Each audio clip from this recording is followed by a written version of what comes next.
네. 우리 옆 사람들과 이렇게 인사하겠습니다. 예수님 이름으로 사랑하고 축복합니다.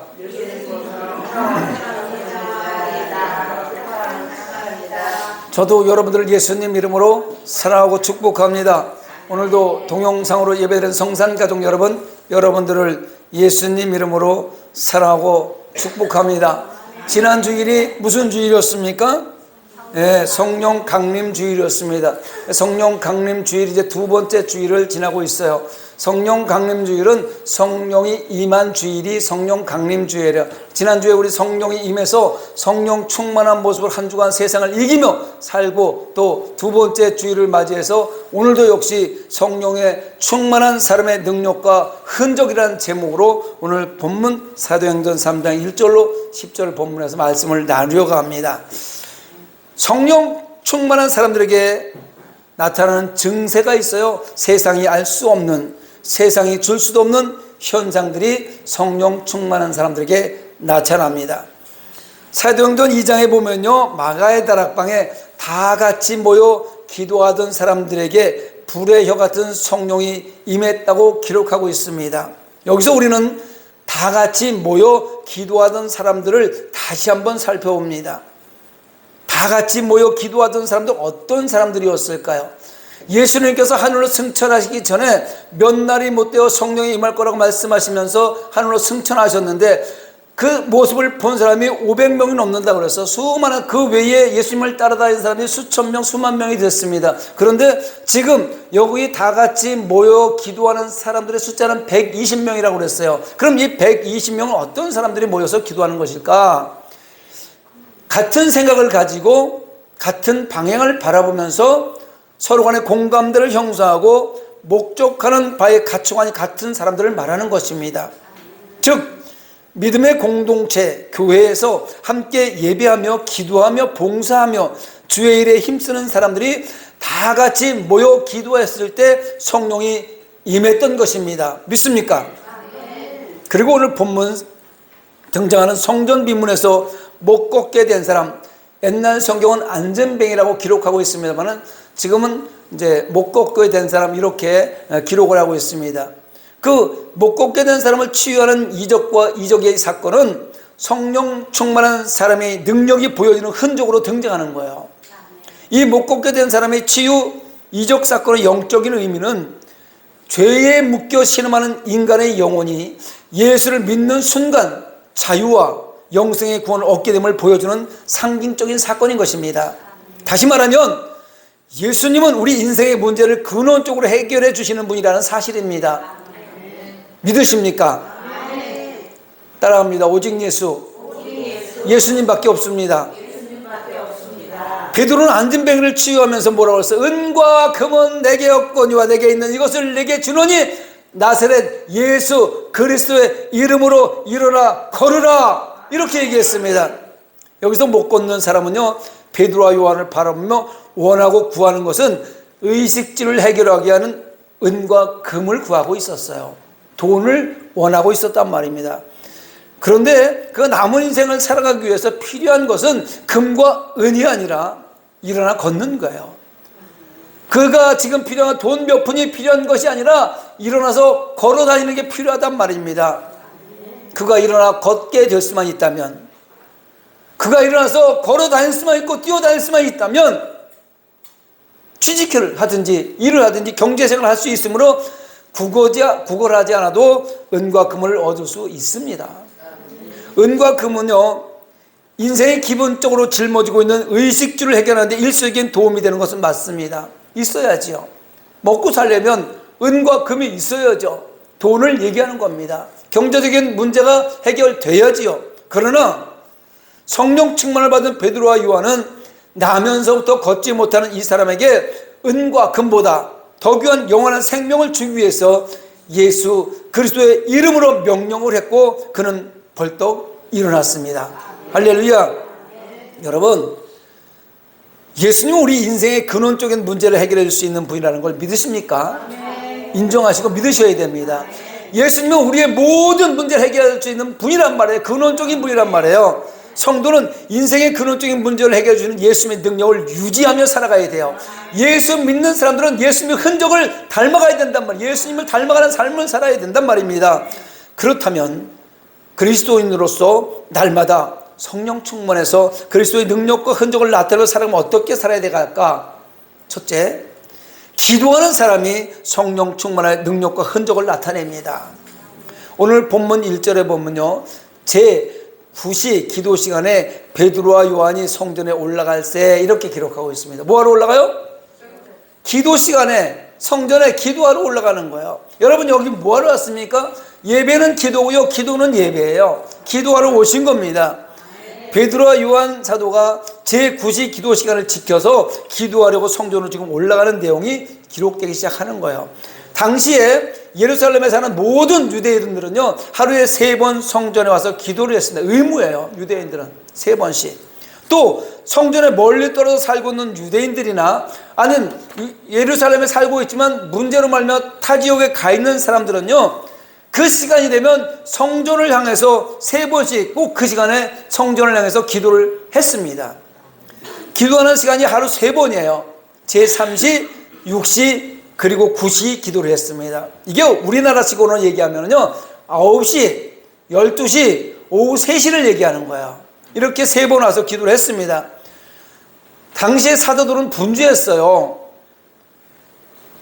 사도행전 2장에 성령 충만을 받고요, 나가서 하나님 예수 그리스도의 생명의 복음을 전하기에 바빴어요. 사도행전 2장 41절에 보면 베드로가 설교할 때 3,000명이나 돌아왔다고 그랬고요, 47절에 보면은요, 믿는 사람의 수가 날마다 더했다고 그랬어요. 그러니까 나가서 복음 전하는데 엄청 바빴던 사람들입니다. 그런데 성도들을 가르치고 세례를 주고 예배를 인도하고 구제하는 일까지 하느라고 얼마나 바빴을까요? 그러나 그들은 하루에 3번씩 반드시 하나님 전에 나가서 기도를 드리는 생활을 했던 것입니다. 여러분, 하루에 몇 번 기도하십니까? 기도하는 사람의 능력을 주는 말씀이 신구약 성경 곳곳에 기록하고 있고, 기도할 때의 능력이 나타났음을 알 수 있습니다. 그래서 우리 들어오면서 보면 써 있잖아요. 기도를 멈추지 마라. 이제 역전되리라. 바로 역전되리라. 기도하는 사람들에게 응답이 있음으로 말하며 지금의 삶을 역전시킬 수 있다는 겁니다. 예수님도 마찬가지예요. 귀신들이 소년을 치유하지 못하고 절절매는 제자들에게 예수님께서 말씀합니다. 기도 외에 다른 것으로는 이런 유가 나갈 수 없느니라 교훈하고 있는 거예요. 이 말은요, 기도하지 않으면 아무런 능력도 기적도 나타나지 않는다는 말입니다. 그래서 성도에게 기도가 답이고 기도가 능력이에요. 여러분, 삶을 살면서 무슨 아무 일도 안 일어나요? 몸이 건조해요? 그냥 뭔가 삶 가운데 그냥 오는 것 같아요? 기도하지 않아서 그래요. 기도하면은요, 성령 충만하면서요, 그 기도 안에 답이 있어요. 능력이 나타나는 거예요. 여러분들이 기도하면요, 병든 자가 일어난다니까요. 여러분이 기도하면은요, 못 걷는 사람이 일어나게 되는 거예요. 이때만 나타나는 증세가 아니에요. 기도해서 성령 충만을 받으면 누구나 다 일어나는 흔적입니다.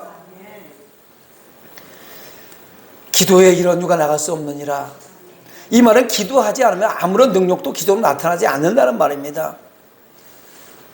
기도하시기 바랍니다. 예수님 자신도 늘 기도에 힘쓰는 생활을 하셨습니다. 성경 여러 곳에 나옵니다만 마가복음 1장 35절에 보니까 새벽 아직도 밝기 전에 예수께서 일어나 나가 한적한 곳으로 가서 거기서 기도하시더니 이렇게 말씀하시고 있고, 마가복음 6장 46절에도 무리를 작별하신 후에 기도하러 산으로 가시니라. 많은 사람들이 설교하고요, 시간만 나면 산으로 가서 기도하셨던 분도 예수님이에요. 누가복음 6장 12절에도 보니까 이때에 예수께서 기도하시러 산으로 가서 밤이 새도록 하나님께 기도하시고, 이처럼 예수님도 늘 기도하셨어요. 그래서 예수님은 가는 곳곳마다 성령의 권능으로 귀신을 쫓아내고 오병이의 기적을 나타내고 죽은 자도 살리신 놀라운 능력을 행하실 수 있었던 것입니다. 여러분, 사도들과 초대교회 성도들의 생활 중 가장 큰 특징은 기도를 많이 했다는 것입니다. 오늘 사도행전 2장 46절, 4장 24절에서 31절 내용, 13절 2절로 3절을 보면 사도들이 기도한 내용이 쭉 기록되어 있어요. 그 중에서 13장 2절로 3절을 제가 읽어드리겠습니다. 주를 섬겨 금식할 때에 성령이 이르시되 내가 불러 시키는 일을 위하여 바나바와 사울을 따로 세우라 하시니 이에 금식하여 기도하고 두 사람에게 안수하여 보내니라. 금식하면서 바나바와 바나바와 사울을 따로 세워서 기도하는데, 왜냐? 이제 안디옥 교회가 바울과 바나바를 선교사로 파송하면서 뜨겁게 기도했다는 내용입니다. 모르는 지역에 하나님 복음을 전하러 보내기 위해서 그들이 이제 사지로 가는데 그들을 뜨겁게 기도했던 것입니다. 그리고 그들은요, 동역자들과 함께 기도할 때 성령의 권능을 받고 선교의 현장 곳곳에서 많은 기적을 나타냈던 것을 볼 수가 있습니다. 만약 그들이 하나님 보좌 앞에 나아가 늘 기도하지 않았다면 성령의 권능을 나타낼 수 없었을 것입니다. 여러분, 능력을 행하는 것은 성령 충만할 때만 가능하며 성령 충만을 받는 것이나 유지하는 것은 오직 기도로 가능한 겁니다. 믿습니까? 다시 한번 말씀드립니다. 능력을 행하는 것은 성령 충만할 때만 가능합니다. 성령 충만을 받는 것이나 유지하는 것은 오직 기도로만 가능한 것입니다. 기도하시기 바랍니다.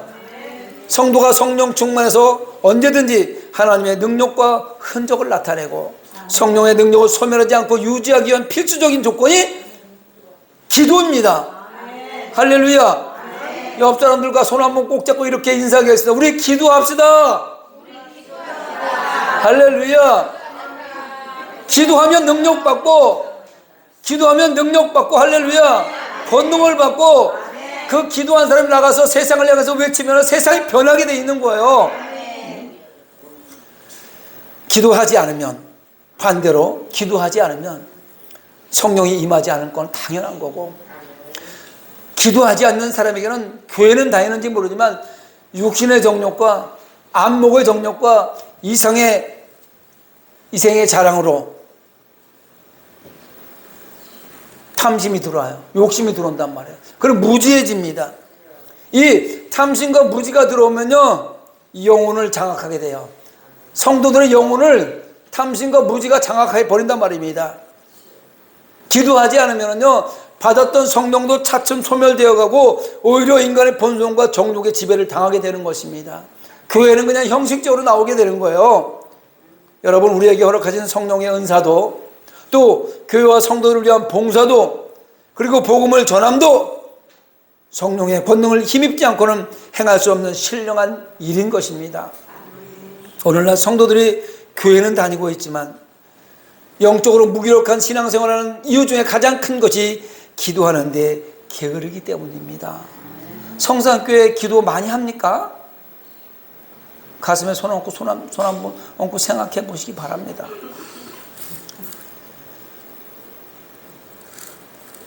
기도는 영적인 호흡입니다. 제가 혼자 여기 앉아서 기도하면요, 요 앞에 교회에서 기도하는 소리가 다 들려요. 매일 해요, 매일. 다 어디 갔는지 모르겠어요. 기도는 영적인 호흡이에요. 숨 쉬지 않으면 죽습니다. 기도하지 않으면 영이 죽는 거예요. 숨을 쉬지 않으면 질식해서 사망에 이르듯이 늘 기도에 힘쓰지 않으면 성령의 은사와 권능이 질식해서 소멸된다는 것을 잊지 마시기 바랍니다.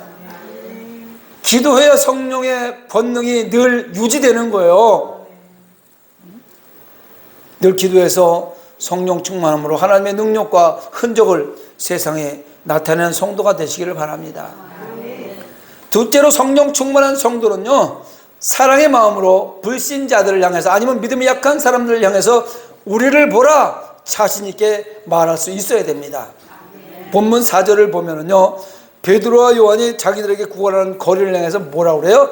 우리를 보라 명령하고 있습니다. 성전으로 기도하러 가려고 그러는데 나면서부터 걷지 못하는 그 못 걷게 된 사람이 앉아서 구걸을 하고 있는 거예요. 돈 좀 한 푼 주세요. 이렇게 구걸하고 있는 거예요. 그러니까 베드로와 요한이 우리를 보라. 할렐루야. 이미 거리는요, 베드로와 요한을 바라보며 구걸하고 있는 상황이에요. 그 사람은 그 자리에 항상 앉아서 성전으로 기도하는 사람, 그 시간에 3시, 6시, 9시, 우리나라 말로 얘기하면 오전 9시, 정오 12시, 오후 3시에 기도하러 들어가는 사람을 쳐다보면서 한 푼 주세요, 한 푼 주세요, 이렇게 구걸하고 있는 사람입니다. 이미 그 사람은 쳐다보고 있어요. 그런데 새삼스럽게 베드로와 요한이 거리를 향해서 우리를 보라고 명령한 이유가 무엇일까? 그것은 걷지 못하는 사람으로 하여금 구걸하는 의식을 버리게 하고 주의 일을 감당하고 있는 사도인 자신들에게 관심을 집중시키기 위함인 것입니다. 우리를 봐, 나를 봐 라고 관심을 집중시키는 거예요. 더하여 여기에 중요한 의미가 내포되어 있는데, 베드로와 요한이 우리를 보라 이거 하는 그 말 속에는요, 하나님을 섬기는 우리를 봐라, 기도하러 가는 우리를 봐라, 예배하러 가는 우리를 봐라, 이런 얘기예요. 또 하나님 나라를 위해서 수고하는 우리를 본받아, 이런 의미도 내포되어 있는 겁니다. 또 한 가지는요, 하나님의 축복 속에 살아가는 우리를 보고 하나님 믿음으로 행복해하는 우리를 봐라, 이런 의미도 있습니다. 그러니까 예수 믿는 사람이 행복해야 돼요, 안 행복해야 돼요? 행복해야 돼요. 예수 믿는 사람들이 세상 사람들이 보기에 행복해 보여야 된단 말입니다. 그래야 나를 봐라 하면 행복해 보입니다, 이렇게 보여야지. 아이고 그거나 똑같으면 아무런 소용이 없어요. 하나님을 섬기고 하나님 나라를 위해서 헌신하고 하나님 축복 속에 살아가는 사람들의 특징은 성령 충만하여 불신자들을 향하여 또는 믿음이 약한 자들을 향하여 공의를 여기고 복음을 전한다는 것입니다. 그럼 날마다 성령 충만을 유지하고 세상을 향하여 나를 바라보라 이렇게 말할 수 있는 성도가 되시기를 축복합니다. 4절을 다시 한번 보면은요, 베드로와 요한은 거린이 구걸을 하자 그를 주목하였다. 한 푼 주세요 그러고 그러니까 베드로와 요한이 들어가다가 주목했다는 거예요. 쳐다봤다는 거예요. 여기서 주목하다로 번역된 헬라어는 아테니조라고 그러는데, 어떤 사물에 대해 큰 관심을 가지고 열중하여 보는 상태를 말하는 겁니다. 그런데요, 베드로와 요한이 오늘 이 사건, 이 못 걷는 사람이 걷게 된 사건이 일어나기 전에도 늘 그 시간이 되면 이곳을 지나가서 기도하러 성전에 드나들었습니다. 하루에 몇 번씩? 3번씩 늘 지나가는데 항상 그 자리에 그 사람이 날마다 구걸을 하고 있었어요. 그런데 역시 오늘도 베드로와 요한은 제9시 기도의 시간을 지키기 위해서, 그러니까 오후 3시 기도의 시간을 지키기 위해서 열심히 서둘러서 성전으로 가는 중이었습니다. 바쁘게 서둘러 가는 중에 그날따라 구걸하고 있는 거리를 바라보면서 예수 그리스도의 십자가의 사랑으로부터 값없이 받은 은혜가 사랑으로 표현되는 순간 그를 주목하게 된 거예요. 오늘은 저를 그냥 두면 안 되겠다, 뭔가 일을 내야 되겠다, 예수 그리스도에 받은 사랑이 표현을 해야 되겠다는 그런 생각이 드는 거예요.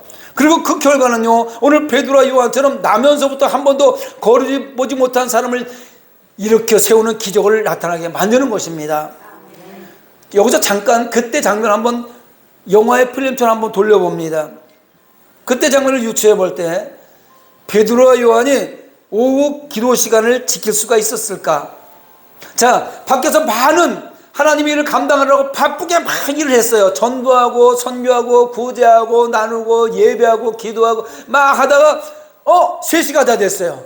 3시가 다 되니까 성전은 막 뛰어가고 있었어요. 여러분 교회 올 때 시간 맞춰서 오잖아요. 막 뛰어오고 있었습니다. 그런데 앉아서 구걸하는 거리를 보면서 3시 기도에 들어갔을까 못 들어갔을까요? 네? 본문 뒤에 12절 20절을 보면요, 기도에 참석하지 못했습니다. 본문 뒤에 12절부터 쭉 나오는 내용을 보면요, 베드로와 요한의 목적은 기도에 참석하는 것이었지만 기도를 하기 전에 만난 불행한 사람에게 하나님의 사랑과 은혜를 나누어 주는 일을 했다는 것입니다. 아마도 한번 이런 상황이 또 벌어지고 있다면 그 시간에 베드로와 요한만 지나간 것이 아니라 거기 유대인들이 지금 다 지나가고 있어요. 예배들은 다 지나가고 있어요. 하루에 3번씩 유대인들은 예배를 드려야 되니까 그걸 지나가고 있어요. 아마도 바리새인이나 대제사장들 같았으면 거린의 구걸을 귀찮게 여기면서 하나님께 예배하는 것을 방해한다고 꾸짖었을 겁니다. 여러분 지금도 큰 교회 앞에 가면은요, 이렇게 거린들이 와서 이 구걸하는 모습이 많이 보여요. 그럴 때 지나가는 사람들 중에서 왜 이 자리에 있냐고, 걸리적거리게 이 자리에 있냐고 그러면서 꾸짖는 사람도 있습니다. 또 어떤 사람은 강도 만난 이웃을 외면한 채 지나갔던 제사장과 레위인처럼 모르는 채 지나갔을 거예요.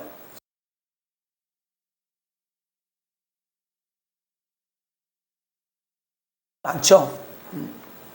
그러나 그리스도의 생명의 복음을 듣고 성령이 충만하여 그 사랑의 마음을 지닌 사도들은 불행한 사람을 그 불행으로부터 건져내는 일을 우선순위로 했던 것입니다. 기도에 가다가 멈추어서 교대에 들어가지 못할지언정 그에게 무엇인가 해줘야 되는 일을 생각했다는 것입니다.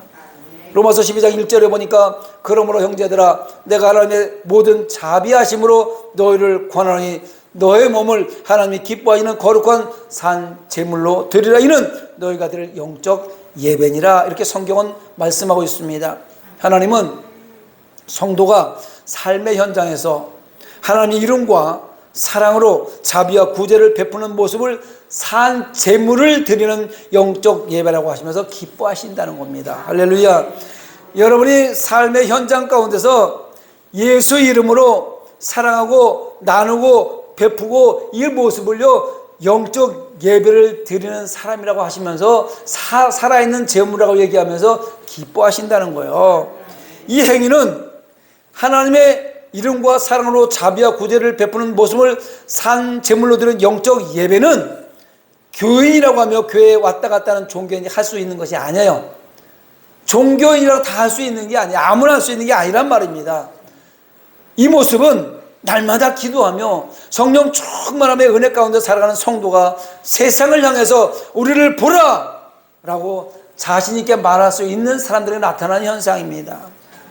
사악한 세상은 살아가고 있지만 그 생활 속에서 하나님의 이름의 의를 행할 때 하나님이 기뻐하시는 산 제물이 되는 것입니다. 히브리서 13장 16절에 오직 선을 행하라 서로 나누어 주기를 잊지 말라 하나님은 이 같은 제사를 기뻐하시느니라. 착한 일을 하면 하나님이 기뻐하신다는 거예요.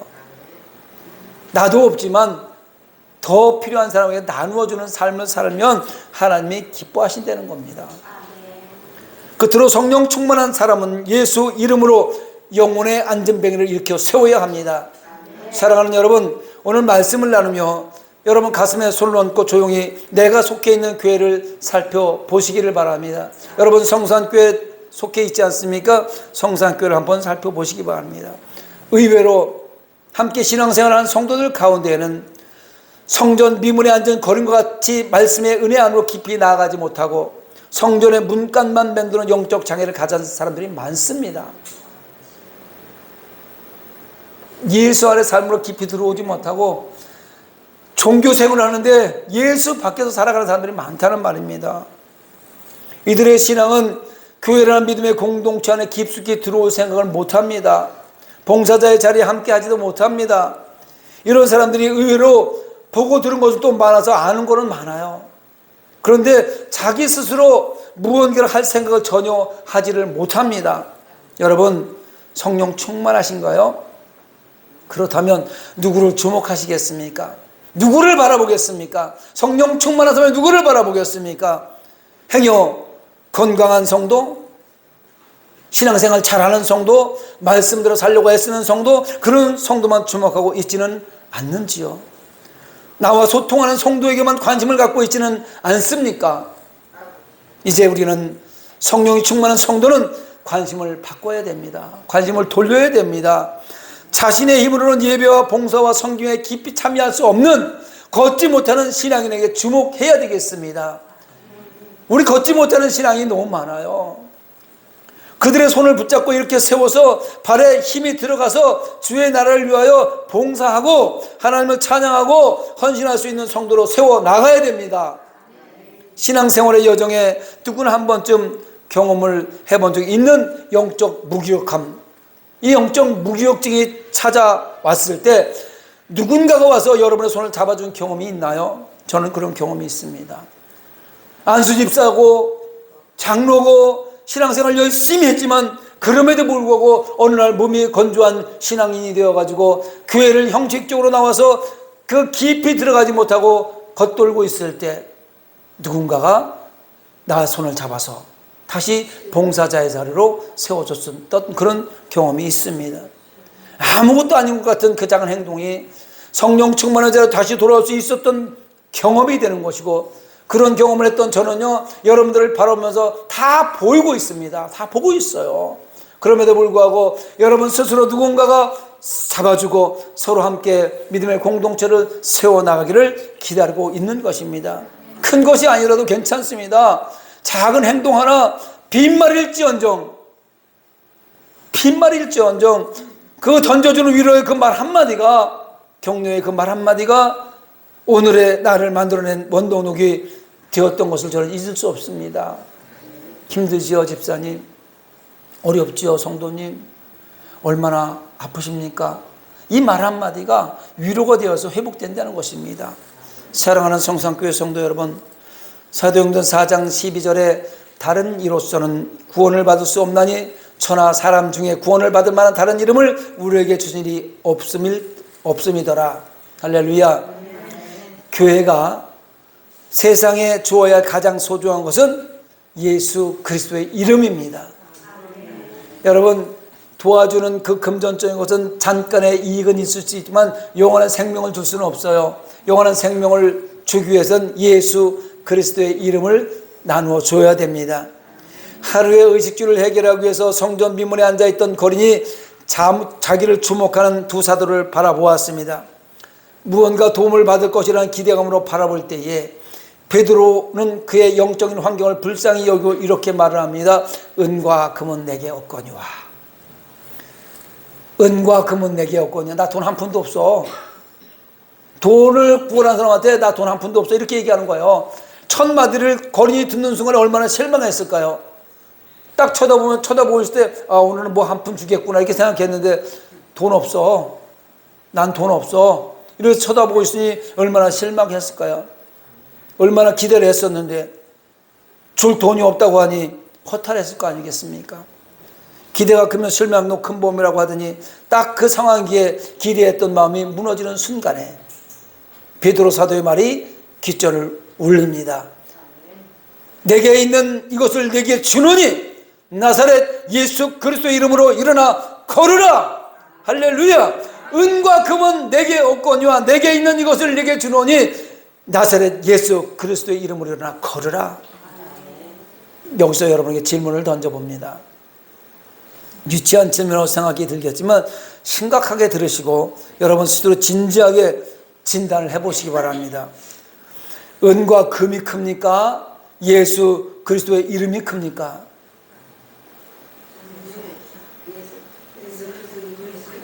말은 예수 그리스도의 이름이 크죠. 은과 금이 소중합니까? 예수 그리스도의 이름이 소중합니까? 할렐루야. 그 마음 변치 않기를 원합니다. 우리 성산교회가 세상을 향해 주어야 할 것이 은과 금입니까? 아니면 예수 그리스도의 이름입니까? 우리 모두 기도음으로 성령 충만하여 권능 받읍시다. 그리고 세상을 향해 나를 바라보라, 나를 따르라 자신 있게 말할 수 있는 성도가 됩시다. 저의 영적으로 침투해 무기력해 있는 성도들을 이렇게 세월을 감당하시는 여러분이 되기를 원합니다. 부탁합니다. 이 세상에 그 어떤 것보다, 어떤 보배보다, 그 어떤 귀중한 것보다 비교할 수 없는 값진 예수 그리스도의 이름을 전하며 살아가시기를 예수님의 이름으로 축원합니다. 말씀을 생각하면서 우리 찬양 한곡하고 기도하도록 하겠습니다.